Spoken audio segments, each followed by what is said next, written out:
Screenwriting for Hollywood, Part 2. Okay, after you have made sure that the story concept you're considering contains those 5 essential elements: hero, identification with the hero, visible outer motivation, conflict, and courage, then you need to figure out which of the stories that remain, which of the ones you're choosing among, have the greatest potential to help your career, to get made, or to get you work. In other words, you've got to think about which of these ideas that I'm considering have commercial potential. Now, commercial potential means, in essence, potential for commercial success. Commercial success is fairly easy to define. A commercially successful movie makes more money than it costs. Okay. It ends up in the black when all the box office and rentals and so are taken into consideration. But commercial potential is a little bit trickier. Commercial potential means the ability to convince a Hollywood executive that a movie based on your script will end up in the black. So, the next list I'm going to give you is a list of qualities that increase the commercial potential of your screenplay. These are the best answers I can give to the question, what is Hollywood looking for? So, these are not essential components, like the first 5. These are 6 elements to a screenplay that just increase its chances of getting sold. And the first of these is, your screenplay should have a high concept. High concept means that an audience will line up or tune in to see the movie just because of what it's about. High concept means that an audience believes that a movie will be an emotional experience just because of the single sentence expressing your story concept. It doesn't depend on stars, a named director, good word of mouth, critical acclaim, or awards. The high concept movie promises an emotional involving story just because of the subject matter, just because of the story concept. High concept movies promise action, sex, or humor. Or you could say excitement, romance, or humor. The key emotional experiences we go to the movies to have. Next, primarily commercial consideration. Your story should combine familiarity and originality. This brings up an interesting paradox or dilemma you face as a writer. Because lack of originality is a frequent reason that screenplays get rejected in Hollywood. Oh, I've seen this a dozen times, it seems more like a TV movie to me, this is just like an episode of Law and Order. It's just a rip-off of E.T., or Independence Day, or it's whatever it is. So, obviously originality is a quality that is valued by Hollywood. On the other hand, if your screenplay is like no movie that's ever been on the screen before, then yours won't be either. Because nothing scares Hollywood like total originality. If you doubt that, look in yesterday's newspaper, where there's the ads for all the new movies. Or, you know, the big movie ads up here. And I defy you to find a completely original Hollywood film. Hollywood is a clone factory.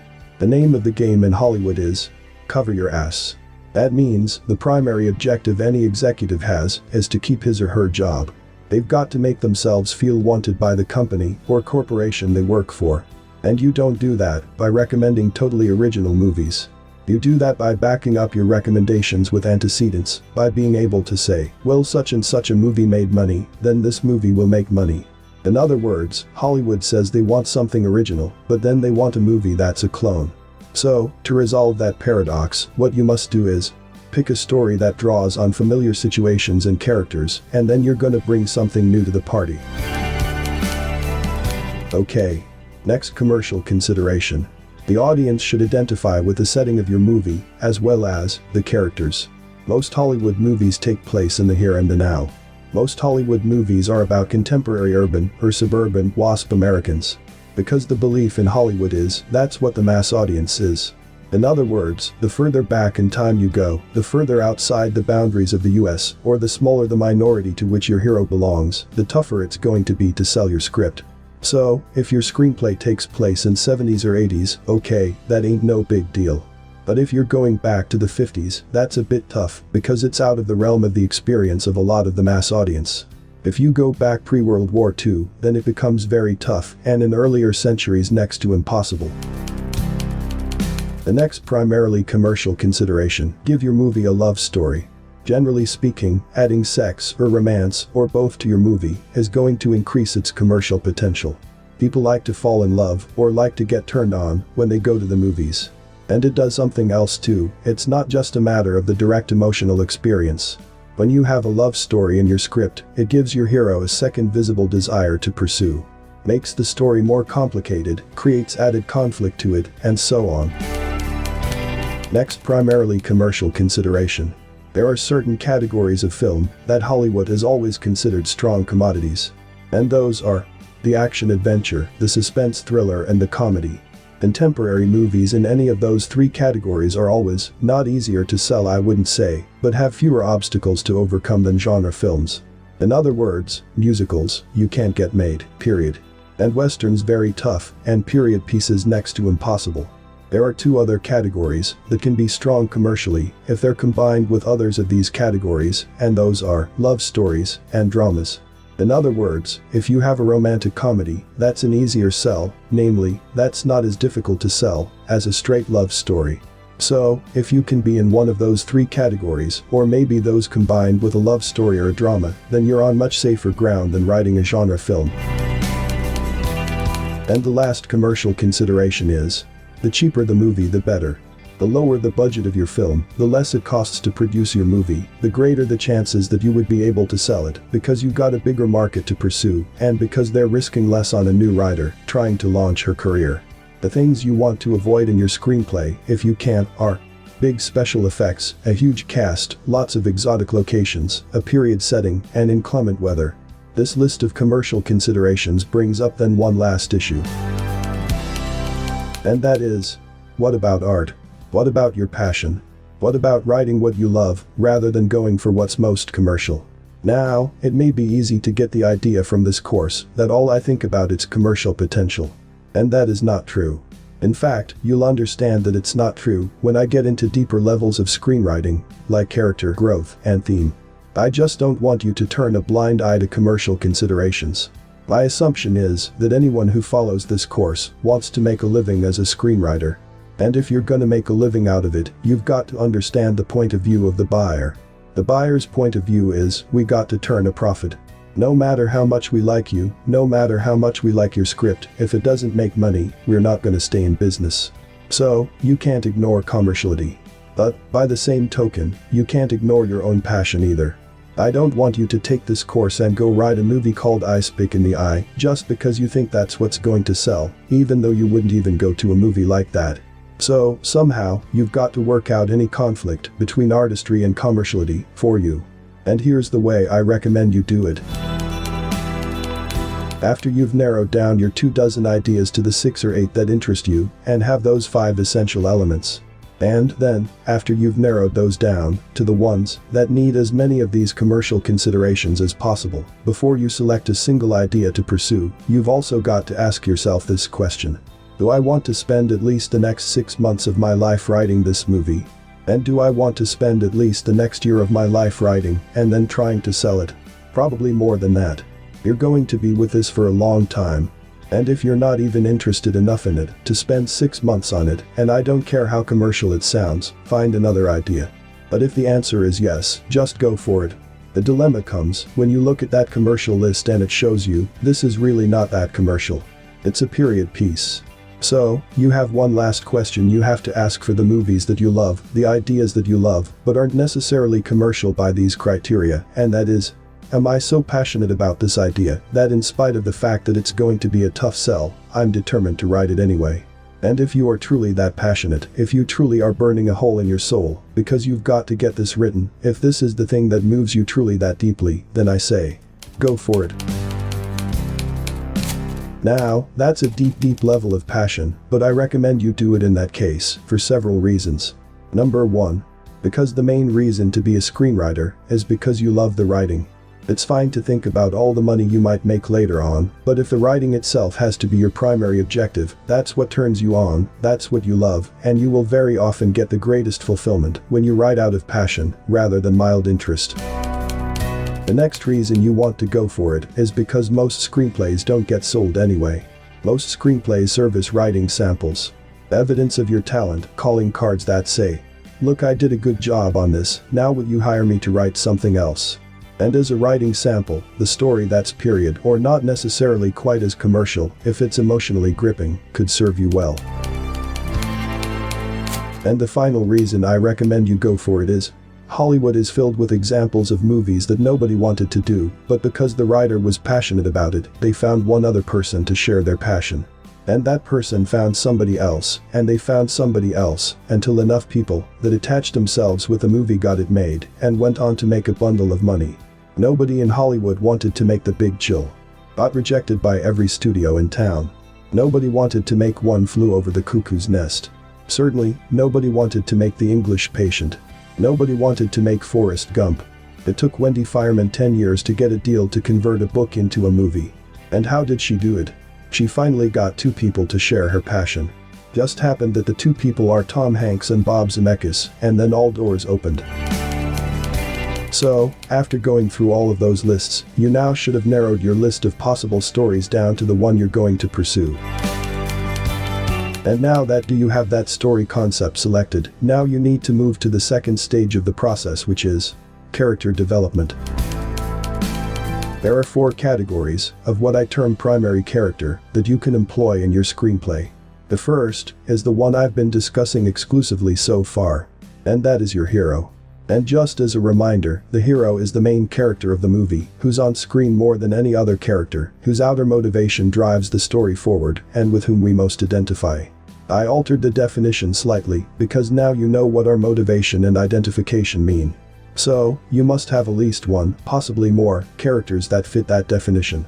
The other 3 primary characters will all be defined by their relationship to the hero's outer motivation. This is the first reason, or the first of many examples, of why I make such a big deal about this visible goal your hero's pursuing. Because if you don't have the auto motivation properly, the characters cannot work properly. Because they are defined by their relationship to the hero's visible goal. So, the second primary character is what I call the nemesis. The nemesis is the character who most stands in the way of the hero achieving her outer motivation. The nemesis is the character whose own outer motivation is at cross purposes with the hero. To figure out who the nemesis in a movie is, a good method is to ask yourself which character, if removed from the film, would make things easiest for the hero.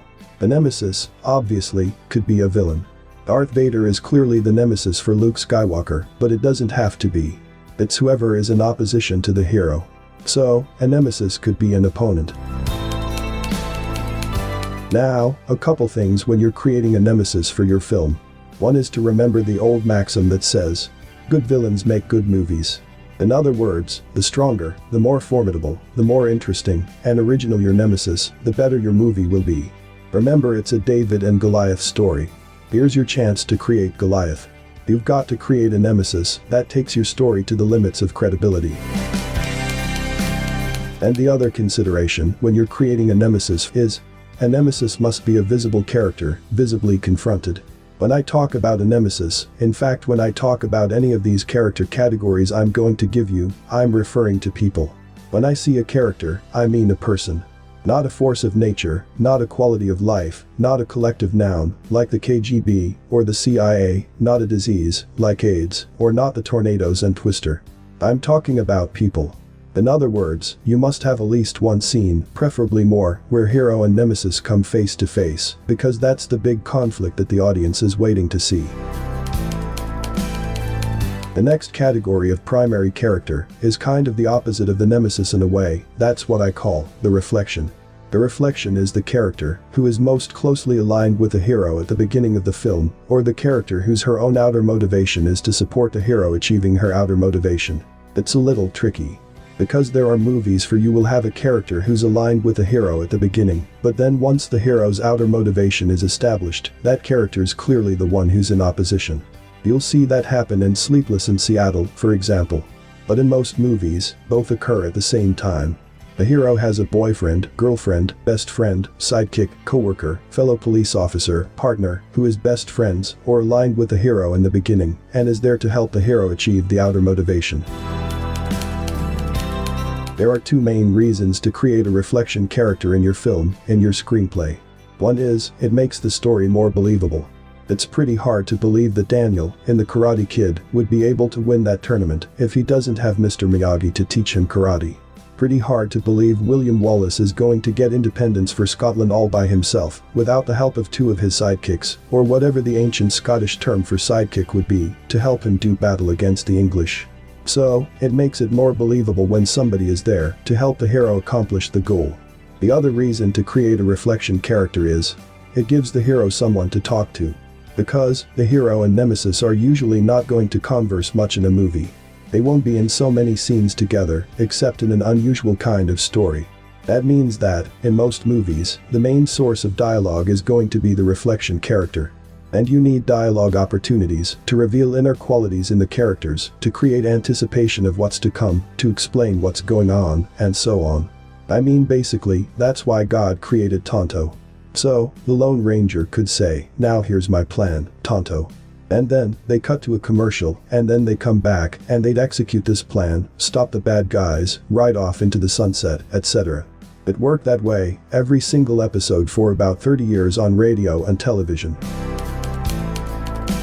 That brings us to the last category of primary character, and the one that is actually the second most important. This is the most important character next to the hero, but I put it last because it's the most complicated. And that is what I call the romance character. The romance character is defined by the hero's outer motivation, because he is the object of at least part of her visible desire. In other words, if the hero of your screenplay wants to win the love of or get into bed with another character in the movie, then that other character is the romance.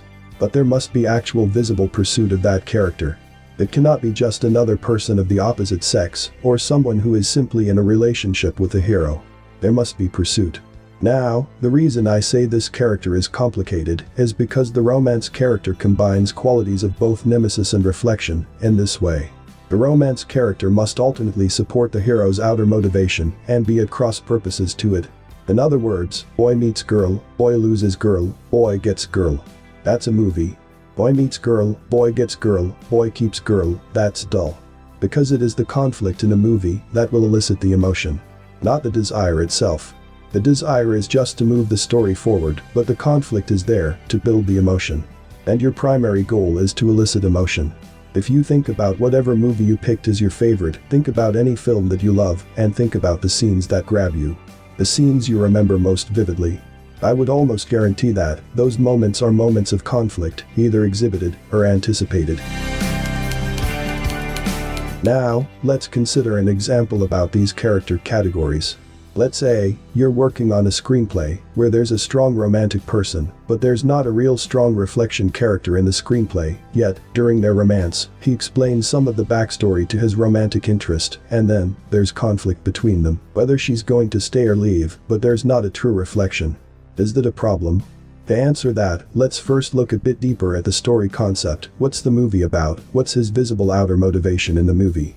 Well, the hero's been wronged at work, and he is going to win $60 million through a fraudulent method in Las Vegas, in the state of Nevada. He has the only device that will create a sure winning spin of this wheel. But, here's the question. No one is going to help him do this. Okay, why not? Why not create somebody who can help him? Because it seems to me, as good as that sounds, if he's got someone on the inside that needs to help him, or if the only way he can figure out what kind of slot machines is to hook up with, somebody that works for the casino, it might actually strengthen the story. This is where you need to brainstorm, and maybe you will conclude that it's a better movie without a reflection.